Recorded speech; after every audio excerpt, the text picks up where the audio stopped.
દીકરાને પણ ઘરના કામોમાં લગાવો ને.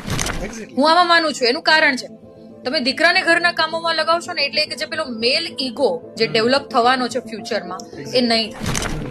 મેલ ઈગો કેવો કે હું પુરુષ છું, મારાથી આ ન થાય, આ મારે ન જ કરવું જોઈએ. હું આવું કરીશ ને હું સાવરણી ઉપાડીશ તો હું નીચો પડીશ, હું વાસણ ધોઈશ તો હું નીચો પડીશ, હું કોઈ સ્ત્રીની હા સ્વીકારી લઈશ તો હું નીચો પડીશ, મને કોઈ સ્ત્રીએ મારું અપમાન કર્યું તો હું નીચો પડીશ.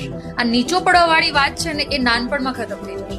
માનું છું કઈ જ ના કરો, તમારા દીકરા પાસે રોજ એક ટાઈમ વાસણ સાફ કરાવો.